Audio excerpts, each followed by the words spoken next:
ବାଲେଶ୍ୱରର ସୁଲଗ୍ନା ପବ୍ଲିକ୍ ସ୍କୁଲରେ ଅନୁଷ୍ଠିତ ହେଲା ବିଜ୍ଞାନ ମେଳା। ଅନୁସନ୍ଧାନରେ ନୂତନତ୍ୱ ଖୋଜିବା ହିଁ ବିଜ୍ଞାନ ବୋଲି କହିଲେ ଅତିଥି। ବାଲେଶ୍ୱର ଷ୍ଟେସନ ଛକରେ ଖୋଲିଛି 1 ଓ 2 gram gold forming jewellery showroom. ଆଜି ହିଁ ଆସନ୍ତୁ ଆଉ ବାଛି ନିଅନ୍ତୁ ଆପଣଙ୍କ ମନପସନ୍ଦର ଗହଣା। SJ ଜୁଏଲ୍ସ, ସମାଜ ଅଫିସ ତଳମହଲା, ଷ୍ଟେସନ ଛକ, ବାଲେଶ୍ୱର। କମଳମତି ଶିଶୁଙ୍କ ମନ ପରିକଳ୍ପନାରେ ପୂର୍ଣ୍ଣ ଏବଂ ପ୍ରତ୍ୟେକ ପରିକଳ୍ପନାକୁ ଅନୁଭବ ଓ ସମ୍ଭାବନାରେ ରୂପାନ୍ତରିତ କରିପାରିଲେ ଭବିଷ୍ୟତରେ ଅନେକ ବୈଜ୍ଞାନିକ ଜନ୍ମ ନେବେ। ଅନୁସନ୍ଧାନରେ ନୂତନତ୍ୱ ଖୋଜିବା ହିଁ ବିଜ୍ଞାନ ବୋଲି ସୁଲଗ୍ନା ପବ୍ଲିକ୍ ସ୍କୁଲରେ ଆୟୋଜିତ ବାର୍ଷିକ ବିଜ୍ଞାନ ମେଳାରେ ଅତିଥିମାନେ ମତବ୍ୟକ୍ତ କରିଥିଲେ। ମୁଖ୍ୟ ଅତିଥି ଭାବେ ଅତିରିକ୍ତ ଆରକ୍ଷୀ ଅଧୀକ୍ଷକ ଦେବଜ୍ୟୋତି ଦାସ କାର୍ଯ୍ୟକ୍ରମକୁ ଉଦ୍ଘାଟନ କରିବା ସହିତ ଶିକ୍ଷା ଓ ବିଜ୍ଞାନ ସବୁବେଳେ ମୂଲ୍ୟବୋଧ ଓ ଜିଜ୍ଞାସା ଭିତ୍ତିକ ହେବା ଉଚିତ ବୋଲି କହିଥିଲେ। ନିଶ୍ଚିତ ଭାବରେ ଆଜି ଏଠି ଯେଉଁ ବିଜ୍ଞାନ ମେଳାର କାର୍ଯ୍ୟକ୍ରମ ହେଇଛି ବହୁତ ବଢ଼ିଆ କାର୍ଯ୍ୟକ୍ରମ ହେଇଛି। ସବୁଠୁ ବଡ଼ ଇମ୍ପୋର୍ଟାଣ୍ଟ ଜିନିଷ ଆମେ ଦେଖିଲୁ କି ଏଠି ପ୍ରିଭେନ୍ସନ୍ ମାନେ ସାଇନ୍ସଟା ଡେଭଲପମେଣ୍ଟ ହେବା ସହିତ ତା'ର ଯେଉଁ ଆମେ କ'ଣ ସାଇଣ୍ଟିଫିକ୍ର ଯେଉଁ ନେଗେଟିଭ୍ ଆସ୍ପେକ୍ଟକୁ କେମିତି ପ୍ରିଭେଣ୍ଟ କରିବା ତା'ର ମଧ୍ୟ କନସେପ୍ଟ ଏଠି ଦର୍ଶାଯାଇଛି। ସ୍ପେସିଫିକାଲି ସାଇବର ସେଫ୍ଟି ଉପରେ ମଧ୍ୟ ଏଠି ବହୁତ ପ୍ରାୟୋରିଟି ଦିଆଯାଇଛି। ପିଲାମାନେ ସାଇବର ସୁରକ୍ଷା ଉପରେ ବଢ଼ିଆ ବଢ଼ିଆ ପ୍ରୋଜେକ୍ଟ କରିଛନ୍ତି, ବାର୍ତ୍ତା ମଧ୍ୟ ଦେଇଛନ୍ତି। ବର୍ତ୍ତମାନ ଆପଣମାନେ ଜାଣିଥିବେ ସାଇବର ସେଫ୍ଟି କ୍ୟାମ୍ପେନ୍ 2025 ବର୍ତ୍ତମାନ ଚାଲିଛି। ଆମ ବାଲେଶ୍ୱର ଚାପ୍ଟର ମଧ୍ୟ ଆରମ୍ଭ ହୋଇଯାଇଛି। ତ ସେହି ଆନୁକୂଲ୍ୟରେ ଏଠି ସାଇବର ସେଫ୍ଟିର ବଢ଼ିଆ ପ୍ରୋଜେକ୍ଟ କରିଛନ୍ତି। ତା ସହିତ ପିଲାମାନେ ଅନ୍ୟାନ୍ୟ ସବୁ ପ୍ରୋଜେକ୍ଟ କରିଛନ୍ତି, ଡେଭଲପମେଣ୍ଟାଲ ପ୍ରୋଜେକ୍ଟ ନୂଆ ନୂଆ ଥିମ୍ ନେଇ କରିଛନ୍ତି। ବହୁତ ଭଲ ହେଇଛି। ଲୋକଙ୍କର ପିଲାଙ୍କର ଇନୋଭେଟିଭ୍ ସ୍କିଲ୍ସକୁ ଆଡ୍ରେସ୍ କରାଯାଇଛି।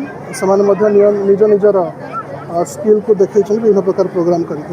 ସୁଲଗ୍ନା ଗ୍ରୁପ ଅଫ୍ ଇନଷ୍ଟିଚ୍ୟୁସନର ପ୍ରତିଷ୍ଠାତା ଓ ଚେୟାରମ୍ୟାନ୍ ଡକ୍ଟର ଘନଶ୍ୟାମ ବିଶ୍ୱାଳଙ୍କ ପୌରୋହିତ୍ୟରେ ଆୟୋଜିତ ସଭାରେ ସହରର ଅତିରିକ୍ତ ତହସିଲଦାର କୃଷ୍ଣମୋହନ ସିଂ, ବରିଷ୍ଠ କବି ପ୍ରଶାନ୍ତ ଦାସ, ଅପରାହ୍ନର ସମ୍ପାଦକ ବଂଶୀଧର ଜେନା ଏବଂ ସୁଲଗ୍ନା ପବ୍ଲିକ୍ ସ୍କୁଲର ପ୍ରିନ୍ସିପାଲ ମଧୁସ୍ମିତା ଦାସ ପ୍ରମୁଖ ଯୋଗଦେଇ ପ୍ରାଚୀନ ଭାରତୀୟ ବିଜ୍ଞାନ ସହ ସାମ୍ପ୍ରତିକ ବିଜ୍ଞାନକୁ ତୁଳନା କରିବା ସହିତ ଛାତ୍ରଛାତ୍ରୀଙ୍କୁ ବିଜ୍ଞାନ ମନସ୍କ ହେବାକୁ ପରାମର୍ଶ ଦେଇଥିଲେ।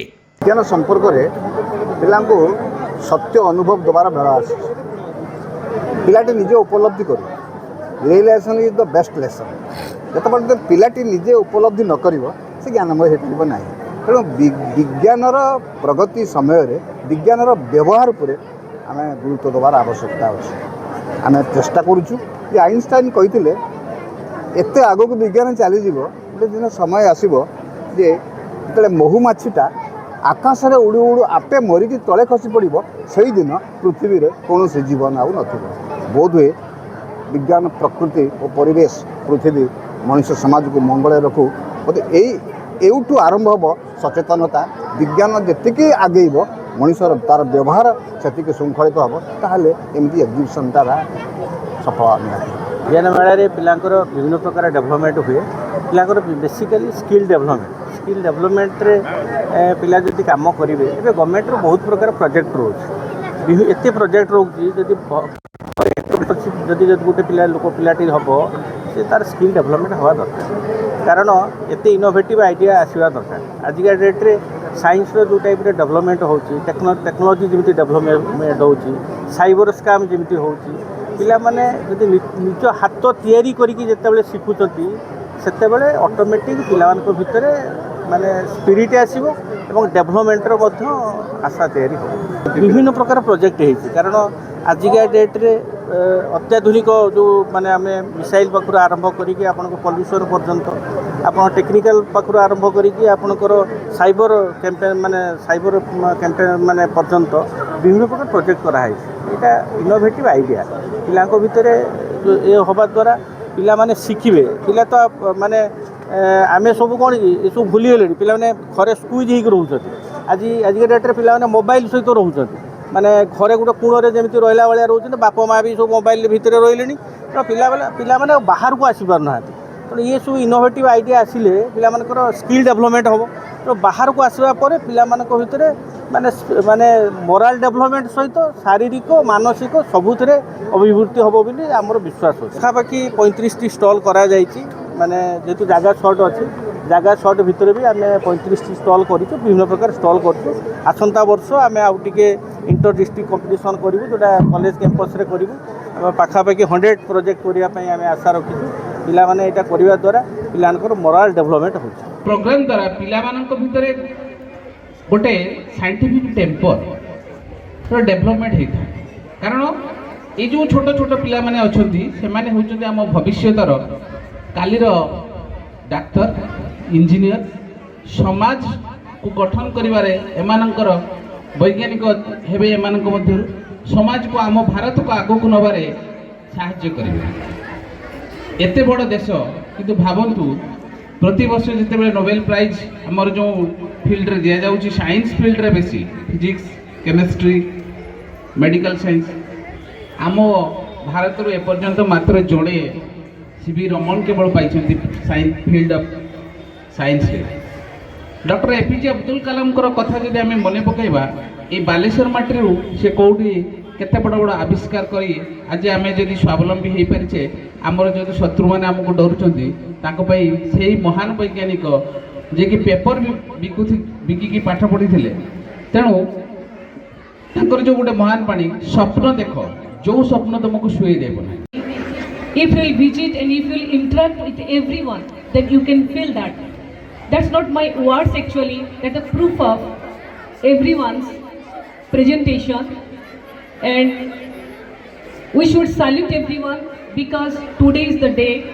This is the field also there where the students, the more they can fulfill their aim and objective, that means they can explore in a proper way the creativity and the theme of the life, how they connect with the spirituality, the literature, the science, and also in a various, not only but also the language, in various factors they are taking in a proper way, they are presenting in a proper way. And this is really the mix-up, not only the science exhibition but also the mix-up exhibition where you can see, you can visit every part. ଆୟୋଜିତ ବିଜ୍ଞାନ ମେଳାରେ ମୋଟ 35ଟି ପ୍ରକଳ୍ପ ପ୍ରଦର୍ଶିତ ହୋଇଥିଲା। ସୁଲଗ୍ନା ଯୁକ୍ତ 3 ବିଜ୍ଞାନ ମହାବିଦ୍ୟାଳୟର ଅଧ୍ୟକ୍ଷ ଡକ୍ଟର ଧରଣୀଧର ଘୋଷ, ଯୁକ୍ତ 2 ବିଜ୍ଞାନ କଲେଜର ଅଧ୍ୟକ୍ଷ ପ୍ରଫେସର ଚକ୍ରଧର ସାହୁ ଏବଂ ଅବସରପ୍ରାପ୍ତ ପ୍ରାଧ୍ୟାପକ ଡକ୍ଟର ଗୋବିନ୍ଦ ଚନ୍ଦ୍ର ବିଶ୍ୱାଳ ପ୍ରମୁଖ ମୂଲ୍ୟାଙ୍କନର ଦାୟିତ୍ୱ ତୁଲାଇଥିଲେ। ଅଧ୍ୟାପକ ନରୋତ୍ତମ ଜେନା କାର୍ଯ୍ୟକ୍ରମ ସଞ୍ଚାଳନ କରିଥିବା ବେଳେ ଡିଗ୍ରୀ କଲେଜ ଅଧ୍ୟକ୍ଷ ଡକ୍ଟର ଘୋଷ ଶେଷରେ ସମସ୍ତଙ୍କୁ ଧନ୍ୟବାଦ ଅର୍ପଣ କରିଥିଲେ।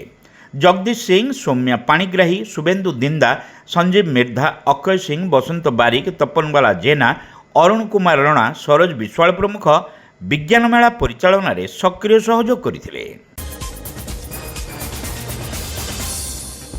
Saint college of nursing and paramedicals रे एडमिशन चली।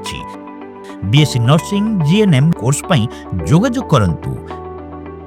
Saint John college of nursing and paramedicals, mission compound, Baleshwar.